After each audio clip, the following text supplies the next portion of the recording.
Émergence, doya, doya, émergence, doya, doya, émergence, doya, doya. Soyez le bienvenu au journal de l'émergence d'Abidjan.net. Pour tous ceux qui veulent nous écrire, ou alors ce qu'on dit, ça ne leur plaît pas, j'aimerais aussi apporter des corrections, ou alors des démentis, ou alors, ou alors nous donner d'autres informations, eh bien, ils peuvent appeler au 00225 01 08 02 31. Et c'est clair, je profite de l'occasion pour saluer mon ami Ben Trazo depuis le Canada, sans oublier mon ami Ignacio Betoyi qui se trouve à Lomé, et sans oublier aussi Olivier Capoua qui je salue très bien. Émergence, doya, doya, émergence, doya, doya. Alassane Ouattara, le chef de l'État, a présenté la Constitution à l'Assemblée nationale. Ça s'est passé, ils étaient tous là-bas, il a été accompagné par Henri Kouna Bédié, et bien tout s'est passé.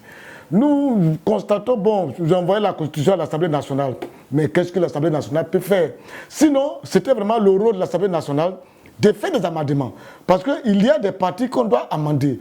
Sinon, la Constitution en elle-même, elle est bonne, hein, mais il y a dedans que des aspects qui ne sont pas très propices. Sinon, de la manière qu'on dit désormais, pour être candidat présidentiel, il faut être ivoirien des pères ou des mères. Ça, c'est une très bonne chose. Parce que l'ancienne Constitution nous a fait assez de bêtises, assez de tueries. Moi, je n'en voulais plus du tout. Et puis, la vice-présidence, le Sénat, bon, c'est une question peut-être de dépenses, de budgétivores, mais moi, je ne vois rien là-dessus. Hein. Moi, là-dessus, parce que quand on a la vice-présidence, ou bien le Sénat, c'est pas moi, je suis pas payé, donc je ne sais pas qu'est-ce que ça va agir sur ma personne. Mais ce que je déplore, c'est la manière que la succession s'est faite. Je n'ai pas apprécié le fait que le chef de l'État lui ait laissé ça. On va dire que ce n'est pas lui qui a fait la Constitution, c'est vrai. Mais à part du moment où c'est passé en Conseil des ministres, il y a des choses qui peuvent aller. Quand on dit, quand le président de la République n'est pas disponible, c'est le vice-président. Je suis d'accord. Maintenant, quand on me dit que si le vice-président n'est pas disponible, c'est le Premier ministre. Mais c'est quoi tout ça? Si le Premier ministre n'est pas disponible, c'est un ministre d'État dans le gouvernement. Mais ça veut dire quoi ça? Et les gens qui sont élus, et des gens, c'est-à-dire des gens qui ont un engagement vis-à-vis du peuple. Mais je pense que des gens qui ont un engagement vis-à-vis du peuple sont mieux placés pour succéder à un chef d'État par rapport à des gens qui ont été nommés. Le Premier ministre, il vient faire quoi dans une succession? Hein? Un ministre d'État, il vient faire quoi dans une succession?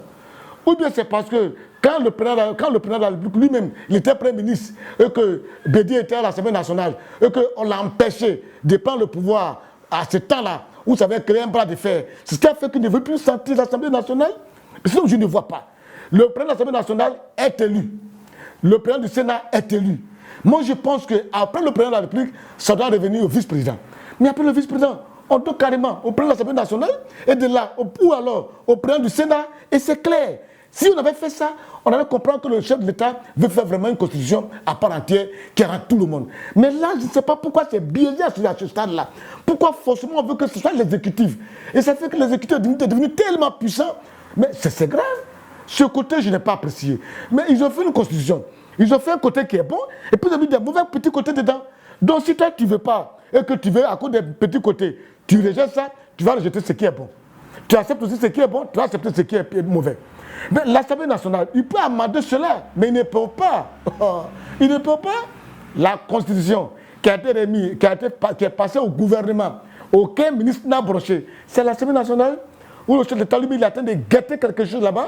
Donc, eux, ils ne font que regarder, ils ne font qu'applaudir. Donc, moi, j'estime que devant cette Constitution, eh bien, notre Parlement va servir d'applaudimètre. Ils ne vont pas amender quelque chose, ils n'ont même pas cœur d'amender quelque chose. Ils se rappellent l'année où les députés voulaient faire quelque chose, le chef d'État a dissous le gouvernement. Donc, je pense que les députés, aujourd'hui, ils sont là-bas, c'est pour dire oui, oui, oui. Et puis, ils ont tous peur. Parce qu'aujourd'hui, on est en train de chercher, ils sont en train de demander le parrainage des partis politiques, du PDCI, de IRDR. Est-ce qu'il y a quelqu'un là-bas qui va lever le petit doigt? Ça, je ne crois pas. Peut-être un homme comme Kakabe, peut-être Yasmine, peut-être. Mais sinon, vraiment, je ne vois pas les députés là. Sinon, ils savent que ça, c'est pas du tout bien. Émergence, doya, doya, émergence, doya, doya. À Fingessan, lui, le jour J, il a levé, c'est-à-dire, il a annulé sa marche au sitting. Bon, il n'y a pas de problème parce qu'on est dans une situation de crise, une situation qui est tellement tendue. Donc, si le chef de l'opposition qui a Fingessan a décidé sur soi son meeting, ça, c'est aussi une très bonne chose. Mandou Coulibaly, je loue beaucoup son courage. Il a été courageux.